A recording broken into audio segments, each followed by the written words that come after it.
الصلاة والسلام عليك يا حبيب الله. الصلاة والسلام عليك يا نبي الله. الصلاة والسلام عليك يا خير خلق الله.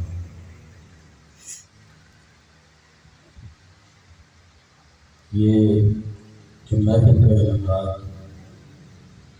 احسان ثواب کے لیے اماں کی برسی کے سلسلے میں کیا گیا ہے، کچھ لوگوں کا خیال ہوتا ہے کہ یہ جو ہم اتنا سارا اہتمام کرتے ہیں اس میں کیا وجہ ہے؟ احسان ثواب تو گھر میں بیٹھ کے بھی کیا جا سکتا ہے، اکیلا آدمی بیٹھ کے بھی کر سکتا ہے۔ بزرگ فرماتے ہیں کہ 40 لوگ اگر کسی دعا پہ آمین کہتے ہیں تو اللہ تبارک و تعالیٰ اس بندے کے حق میں جو دعا مانگی گئی ہے اس کے لیے بخشش کا وسیلہ بنا دیتے ہیں۔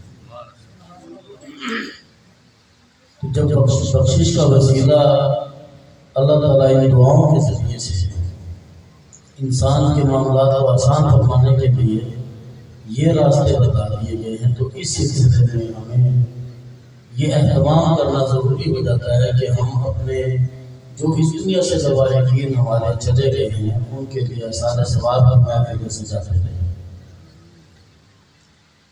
محفل کا مطلب اکٹھے بیٹھنا، اللہ اور اللہ کے رسول کی عبادت کرنا اور اپنے بزرگوں کو دعاؤں میں یاد رکھنا، ایک دوسروں کے لیے دعائیں کرتے رہنا، یہ سلسلہ جاری اور ساری رکھنے کے لیے یہ محفلوں کا انعقاد کیا جاتا ہے۔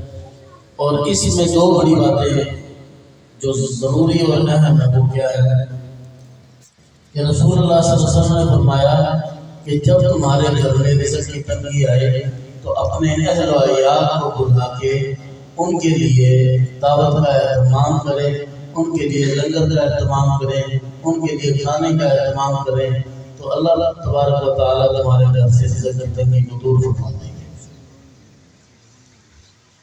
اکثر لوگ اس بات سے پریشان ہوتے ہیں کہ جی ہمارے تو اپنے گھر میں کھانے کو کچھ نہیں ہے، تو رشتہ دار آ گئے تو یہ بوجھ بن گیا ہمارے اوپر۔ ایسا نہیں ہے، ایسا مت سوچیں، کبھی بھی ایسا مت سوچیں۔ اس کے لیے سب سے اہم بات یہ ہے کہ جب بھی آپ نے اہتمام کرنا ہے اس نیت سے کرنا ہے کہ یا اللہ یہ تیرا رزق ہم تیری رضا کے لیے تقسیم کر رہے ہیں، اس میں برکت عطا فرما، اس رزق میں رحمت فرما، اس رزق کے صدقے ہمارے گھر میں خوشحالی آئے، رحمت آئے اور تیری رحمت کا سایہ ہمیشہ قائم رہے۔ اکثر لوگ گاڑیوں پہ بھی لکھوا لیتے ہیں کہ یہ میری ماں کی دعا ہے، گھروں پہ بھی لکھا ہوتا ہے، در و دیوار پہ لکھ دیتے ہیں کہ صرف میری ماں کی دعا ہے، یہ میری ماں کی بدولت یہ سب کچھ ہے، باپ کو بھول جاتے ہیں۔ جبکہ مرتبہ اور درجہ اللہ نے دونوں کو بہت اعلیٰ درجہ دیا، ماں اور باپ کا درجہ دونوں کا ہی بلند ہے۔ بے شک درجات ماں کی زیادہ بلند ہیں لیکن شان باپ کی زیادہ ہے، کیونکہ دونوں کے بغیر تو زندگی بندے کی ادھوری ہے۔ ہوا اور پانی والا حساب ہے نا، آکسیجن والی بات ہو جاتی ہے کہ اگر زندگی جینے کے لیے بندے کو آکسیجن چاہیے تو پانی بھی چاہیے۔ اسی طریقے سے انسان کی زندگی رواں دواں ہے اپنی منزل کی طرف، اور ہم برف کی طرف پگھل رہے ہیں۔ حضور پاک صلی اللہ علیہ وسلم کے پاس ایک شخص آیا، اس نے عرض کی یا رسول اللہ صلی اللہ علیہ وسلم، جیسے میری ماں نے میری خدمت کی بچپن میں تو میں نے بھی ان کے بڑھاپے میں اسی طریقے سے خدمت شروع کر دی۔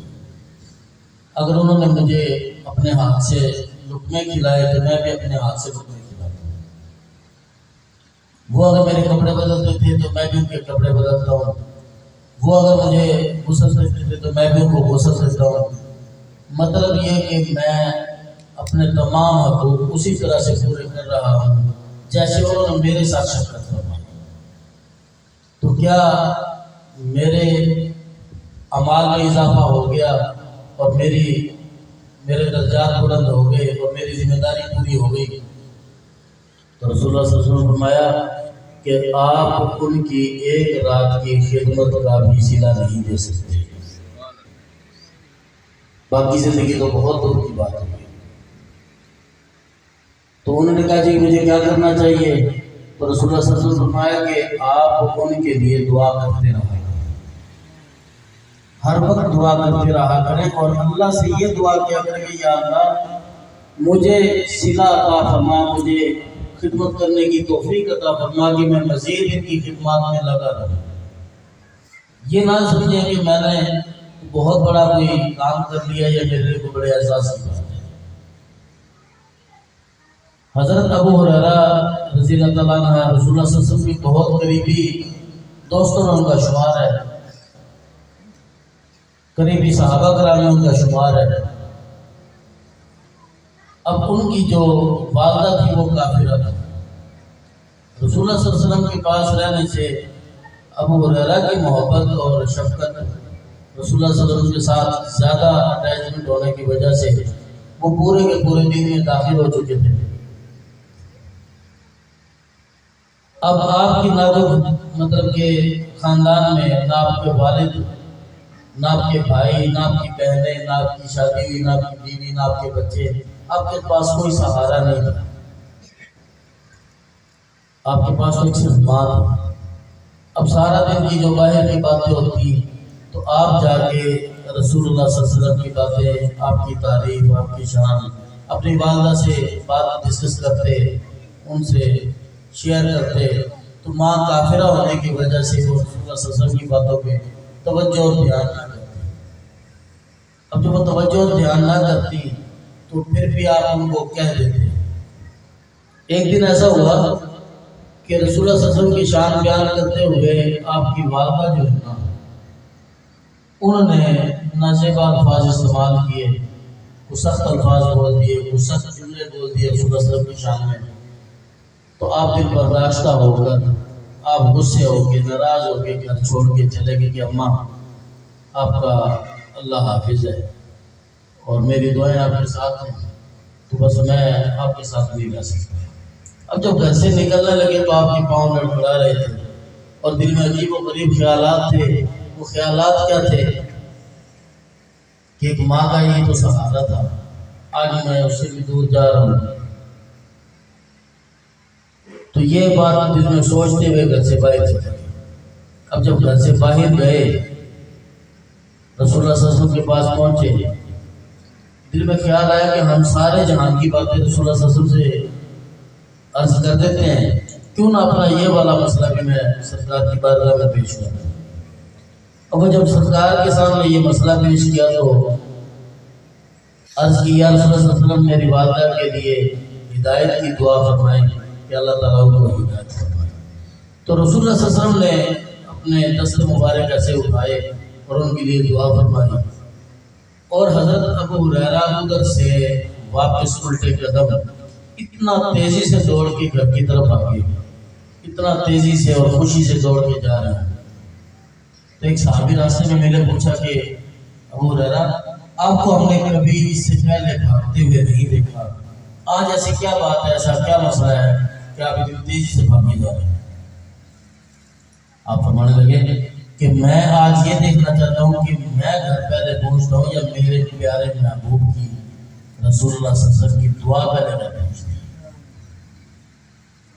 اب جب گھر پہنچے، جا کے دروازہ بجایا، دروازہ بند تھا۔ جیسے انہوں نے کنڈی کھڑکائی تو اندر سے آواز آئی، بیٹا ایک منٹ میں آتی ہوں۔ اب آپ انتظار میں کھڑے ہو گئے، تو جب کچھ لمحوں کے بعد، کچھ دیر کے بعد امی دروازے پہ آ کے جیسے کنڈی کھول رہی ہیں تو آپ کے بال گیلے تھے، ابھی غسل کر کے آ رہی تھی اور زبان پہ کلمہ شہادت جاری، اور اس بات سے وہ اتنے خوش ہوئے کہ کوئی حد حساب نہیں۔ مطلب کافرہ ہونے کے باوجود انہوں نے ان کی شان میں گستاخی نہیں کی، ان کا ادب رکھا کہ اماں اللہ حافظ میں جا۔ ادب جو ہے یہ ہمیشہ قائم رکھے. ماں باپ کا بڑا درجہ ہے. ہر بندے کا کوئی نہ کوئی اسٹیٹس ہے. دنیا میں رہتے ہوئے کوئی وزیر اعظم ہے, کوئی صدر ہے, کوئی افسر ہے, کوئی ایس ایچ او ہے, کوئی تھانے دار ہے, کوئی ذمہ دار ہے, کوئی جج صاحب, کوئی ملک صاحب, کوئی شاہ صاحب, کوئی قریشی, کوئی فلاں. لیکن ان سارے مراتب کے مطابق زندگی گزارتے ہوئے جب ماں کہتے ہیں نا کہ میرا ببلو آ گیا, میرا شونا آ گیا, میرا منا آ گیا, میرا موٹو آ گیا, اس بات سے کتنی خوشی ملتی ہے بندے کو. تو بندے کی شان بڑھ جاتی ہے کہ میری ماں نے مجھے کس لہجے سے پکارا, کس انداز میں پکارا, میرے لیے سارا جہان ہے. آپ جتنے مرضی بڑے بڑے 5 اسٹار ہوٹلوں میں کھانا کھا لیں, وہ مزہ نہیں آتا جو ماں کے پاس چولہے کے پاس بیٹھ کے ان کے ہاتھ کی پکی روٹی کا بنا. ادب جو ہے نا بھائی, نماز 5 وقت کی ہے, روزے سال میں 1 مرتبہ ہے, عیدیں سال میں 2 ہیں, وہ بھی 1 سال کے بعد کی ہے, جمعہ ہفتے کے بعد آ جاتا ہے. ادب جو ہے نا, اخلاق, یہ 24 گھنٹے کا ہے اور ہر سانس کے ساتھ. اس میں ماں باپ کا ادب بھی ہے, بہن بھائی کا ادب بھی ہے, بچوں کے ساتھ شفقت بھی ہے, اور سارے معاملات میں ادب جو ہے وہ محبت کا قرینہ ہے. جب تک ادب نہیں ہوگا محبت نہیں ہوگی. ادب سب سے پہلے ہے. چھوٹے بڑے کا ادب ضرور رکھیں, محبت ضرور رکھیں, بچوں پہ شفقت کی نظر رکھیں. بہت سارے لوگوں کا خیال ہوتا ہے کہ میں بڑا ہوں, چھوٹے کو میرا لحاظ کرنا چاہیے. ہم ایک دوسرے سے صرف ایک امید لگا کے بیٹھے ہیں کہ یہ میرا ہوگا یا یہ میری تابعداری ہے, جبکہ اصولی طور پہ یہ ہے کہ پہلے ہم اپنے آپ کو بدلنا شروع کر دیں, اللہ کی ہر چیز بدلنا شروع ہو جاتی ہے. کیونکہ جب اللہ کا ساتھ ہوتا ہے تو پھر ہر چیز کا ساتھ ہونا شروع ہو جاتا ہے. بھائی یزید بستامی رحمۃ اللہ علیہ ماں کے بڑے خدمت گار, بہت خدمت گار اور بہادر بھی. اب انہوں نے ایک دن اپنی ماں سے عرض کیا کہ ماں جی, میں اللہ کی تلاش میں نکلنا چاہتا ہوں, مجھے یہ بتائیں کہ میں اللہ کے حقوق پورے کروں کہ آپ کے حقوق پورے کروں. ماں نے اجازت دے دی کہ جاؤ آپ اللہ کے حقوق پورے کرو, اللہ کی تلاش میں. آپ گھر چھوڑ کے چلے گئے. 12 سال خاک چھانے, گلی گلی, کوچے کوچے, در بدر کے ٹھوکروں میں 12 سال زندگی کے گزارنے کے بعد اس گلی سے گزر رہا تھا, واپس گھر کے پاس سے گزرنے لگا. سوچا کہ چلو آج ماں کو ملتا جاؤں, 12 سال کے بعد پتہ نہیں کس حال میں ہوگی. پھر سوچا کہ رات کا ٹائم ہے, 12-1 بجے کا ٹائم ہے, تو ابھی اگر ماں کو جگایا تو ان کی نیند خراب ہوگی. تو دروازے کے باہر نالی جس سے پانی کا باہر آتا ہے نا, اس دروازے کے باہر ایسے ٹیک لگا کے بیٹھ گئے. آنکھ لگ گئی. جب تہجد کا ٹائم ہوا, اس نالی سے پانی گرنے لگا, تو پھر خیال آیا کہ اب میری امی جاگ گئی ہوگی تہجد کے لیے. جیسے دروازے پہ ہاتھ لگایا تو ماں نے آواز دی, بیٹا بایزید میں آ رہی ہوں.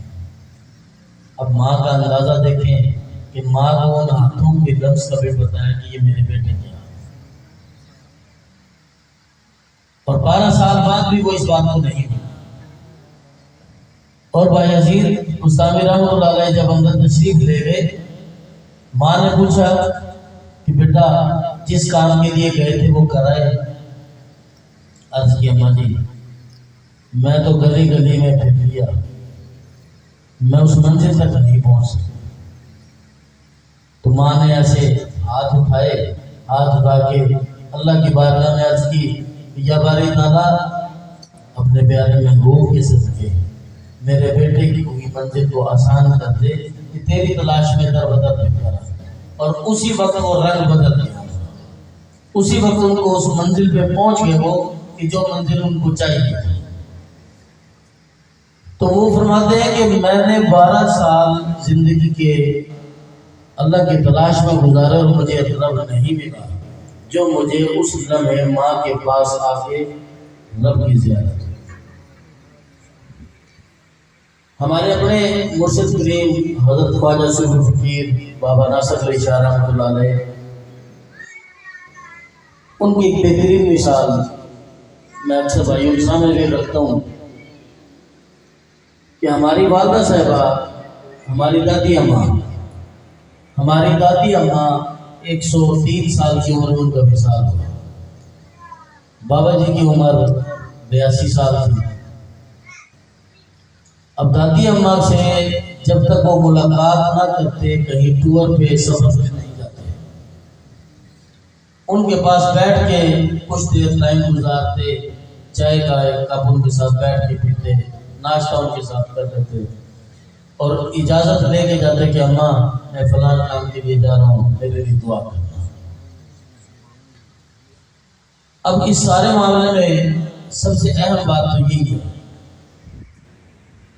کہ ماں باپ کے بغیر نہ کوئی ولی ہے، نہ کوئی نبی ہے، نہ کوئی درویش ہے. کوئی بھی عہدہ، مرتبہ، درجہ ماں اور باپ کے بغیر کسی درجے تک بندہ نہیں پہنچتا. اب جب بابا جی گاڑی میں سفر کے لیے روانہ ہوتے اماں حضور کے وصال کے بعد، تو پہلے اندر بیٹھ کے دعا فرماتے حجرہ مبارک میں، اور جب گاڑی میں سوار ہونے لگتے تو اماں کی مزار کی طرف ایسے دونوں ہاتھ اٹھا کے اشارہ فرماتے کہ اماں یہ سب کچھ تیرے حوالے میں جا رہا ہوں. ایک دن ایک بھائی نے پوچھ لیا کہ بابا جی اماں تو وصال فرما گئی ہے، آپ اپنی حیات میں بھی اسی طرح فرماتے تھے، آج بھی اسی طرح فرماتے ہیں، یہ کیا ماجرا ہے؟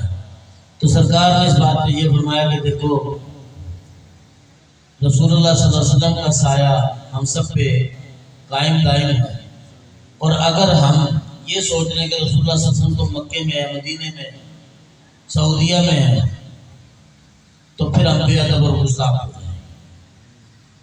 اور اگر ہم یہ سوچ لیں کہ ہمارے ساتھ ہمیشہ سرکار ہیں تو پھر ہمیشہ ہمارے ساتھ ہی ہیں. تو ماں باپ کا سایہ ہمیشہ ساتھ رہتا ہے. لوگ اپنے حقوق العباد، حقوق اللہ، ان دونوں چیزوں میں بہت سارا فرق ڈالتے ہیں، جبکہ حقوق العباد کو پورا کرنا حقوق اللہ کو پورا کرنے والی بات ہے. اللہ نے اپنے حقوق میں نرمی رکھی ہے، اپنے حقوق کو اللہ نے نرم کر دیا. اللہ پاک فرماتا ہے کہ میرے بندے کے ساتھ بندے کی محبت ہو جائے، میرے حقوق پورے ہو. حقوق العباد پہ زیادہ توجہ فرمائے، ورنہ اللہ کی عبادت کرنے کے لیے تو فرشتے بھی ہیں، جنات بھی ہیں، ساری مخلوق 18,000 مخلوق اللہ نے بنائی ہے، تو اللہ کی عبادت کے لیے بنی ہے. لیکن اللہ نے اپنی پہچان کے لیے اس آدم کو بنایا کہ تاکہ میری کوئی پہچان کرا سکے، کہ میرا نام لیوا ہو سکے. جو لوگ بے ادب ہیں ماں باپ کے، ان کو چاہیے کہ ماں باپ کے کھونے سے پہلے ان کا ادب شروع کریں. ماں کا جو دامن ہے، ماں کا جو سایہ ہے نا، وہ جنت کی چھاں کے برابر بات ہے. اور اگر ماں اس دنیا سے چلی جائے، باپ اس دنیا سے چلا جائے، تو پھر بندہ ایسے ہو جاتا ہے کہ جیسے کڑی دھوپ میں کھڑا کر دیا ہو، چھاؤں ختم کر دی گئی، تو پھر پاؤں بھی جلتے ہیں، لو بھی لگتی ہے، پھر سارے کام نقصان والے شروع ہوتے ہیں.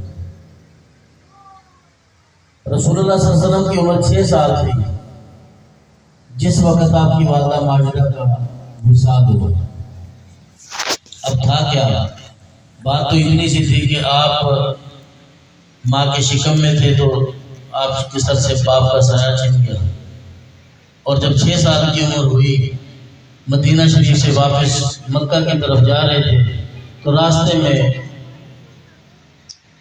والدہ ماجدہ کو تیز بخار ہونے کی صورت میں تھوڑی دیر کے لیے قیام کرنا پڑا۔ اب سرکار کے ساتھ ایک اور عورت تھی، آپ کی عمر 6 سال۔ تو اب جناب بخار کی تاب نہ لاتے ہوئے آپ کا وقت آ گیا، آپ کو پتہ لگ گیا کہ میرا وقت آ گیا ہے۔ تو آپ نے فرمایا کہ امیہ نام تھا بی بی امیہ، کہ اب یہ بیٹا میرا یہ آپ کے سپرد ہے، ان کو قبیلہ قریش کے امیر حضرت ابو مطلب کے حوالے آپ نے کر دینا۔ اور اس وقت آپ نے اپنے بیٹے کو اپنے پاس بٹھایا، آپ نے دست شفقت رکھا اور پیار بھی دینا چاہا، لیکن ہمت نے ساتھ نہیں دیا، وقت نے ساتھ نہیں دیا، تو آپ وصال ہو گیا۔ اب جب آپ کا وصال ہوا تو خیال آیا رسول اللہ صلی اللہ علیہ وسلم کے دل میں کہ اگر میری والدہ کا وصال مدینہ شریف میں ہوتا یا مکہ میں ہوتا تو کتنے لوگوں نے اس جنازے میں شامل ہونا تھا، کتنے لوگوں نے اس میں شمولیت کرنی تھی، لیکن آپ نے اپنی ہچکیوں اور سسکیوں میں، اپنی آنکھوں کے آنسوؤں میں ان کی تدفین کی اور اس کے بعد آپ روانہ ہو گئے۔ جب آپ کی عمر 8 سال کی ہوئی تو حضرت ابو مطلب کا بھی وصال ہو گیا۔ اب آپ کے اوپر پہلے یتیمی کا بوجھ، پھر مسکینی کا بوجھ، پھر کافی سارے مسائل، پریشانیاں، آپ نے لوگوں کی جھٹکیاں بھی کھائیں، پتھر بھی کھائے، آپ بھوکے سوتے، پتے بھی کھا لیتے، جو جس سے جو کچھ ملتا وہ آپ تناول فرما لیتے۔ لیکن ایک وقت ایسا آیا کہ اللہ تعالیٰ نے رسول اللہ صلی اللہ علیہ وسلم کے بارے میں ایسا کچھ فرما دیا کہ اب جو بندہ میرے محمد کی طرف اٹھا کے میری آنکھ سے دیکھے گا تو وہ اپنی عمر کا رزق ختم کرے گا، اپنی تکالیف کا خود ذمہ دار ہوگا۔ تو اللہ نے ان کی ذمہ داری اپنے سر لے کے ان کو ایک سپہ سالار کے طور پہ دین محمد میں خوب پہچان بنا۔ تو یہ جو نظام زندگی کا چلتا ہے کہ آپ کی محبت، آپ کی شفقت ہم سب پہ ہمیشہ اللہ تعالیٰ قائم دائم رکھے۔ ماں باپ کا ادب ضرور کریں، ماں باپ کی خوب خدمت کریں، جتنی خدمت کر سکتے ہیں۔ یہ وقت ہے سمیٹنے کا، اس کو سمیٹ لیں۔ ایک عورت تھی، اس نے اپنے خاوند کو کہا کہ اگر تم مجھ سے پیار کرتے ہو جاؤ اپنی ماں کا کلیجہ چیر کے جاؤ، کلیجہ نکال کے جاؤ۔ اور وہ بدبخت آدمی دوڑا ہوا گیا اور اپنی ماں کا سینہ چیر کے کلیجہ نکال کے اس عورت کے پاس لا کے رکھ دیا۔ رستے میں ابھی جا رہا تھا تو ٹھوکر لگی، گرنے لگا تو ماں کے اس کلیجے سے آواز آئی کہ بیٹا چوٹ تو نہیں لگی۔ تو ماں کا کلیجہ تو ایسا ہے کہ ماں کی دعا ہمیشہ ساتھ رہتی ہے، جیسے ریت میں آپ پانی ڈال دیں اور پانی خشک ہونے کے بعد بھی اس میں نمی رہ جاتی ہے۔ ماں باپ کی دعائیں ہمیشہ ساتھ رہتی ہیں۔ اور یہ ایسے ہے کہ آدمی یہ سوچے، یہ جو ہم کہتے ہیں کہ سال بعد ختم دلوانا ہے، یا محرم پہ لوگ کہتے ہیں کہ قبرستان جانا ہے، قبریں لپائی کرنی ہے، قبروں کی تعمیر کرنی ہے، ٹوٹ کا شکار کی مرمت کرنی ہے، یہ ضروری نہیں ہے کہ سال بعد ہی جانا ہے۔ رسول اللہ صلی اللہ علیہ وسلم کی سنت ہے کہ ہر جمعہ نماز کے بعد آپ تشریف لے جایا کرتے قبرستان والوں کو سلام بھی آپ فرما دیتے اور ان کا حال احوال بھی پوچھ لیتے۔ تو جب انسان کے پاس عقل بھی ہے، شعور بھی ہے، وقت بھی ہے، علم بھی ہے، سب کچھ سرکار کی شان کے بعد متعلق جانتا بھی ہے، تو پھر ہماری اپنی کمی اور کوتاہی ہے کہ ہم اس طرح کے کام نہیں کرتے۔ اور اپنے لیے ایک ساز و سامان تیار کرنے کی بات یہ ہے کہ جب آپ کسی کو سلام کریں گے تو وہ بھی آپ پہ سلام کرے گا، ٹھیک ہے؟ جب ہم ایک دوسرے پہ سلامتی نہیں بھیجیں گے تو ہمارے پر کس نے سلامتی بھیجیں گے؟ تو قبرستان جانے کا مقصد صرف یہ ہو کہ ایک تھوڑا سا باجرہ دانہ بھی لے جائیں، پانی کی ایک بوتل لے جائیں، کوئی پیالہ کو ادھر رکھ دیں مٹی کا، کوئی پلاسٹک کا برتن ٹوٹا پھوٹا گھر میں وہ رکھ دیں، جا کے اس قبرستان میں پانی کا اہتمام کر دیں، پرندوں کے لیے دانے کا اہتمام کر دیں۔ اور جب ہم روزانہ یہ جو نقیبی سلسلہ ہے، یہ ایک بڑی پہچان ہے اس معاملے میں، احصال ثواب کے معاملے میں۔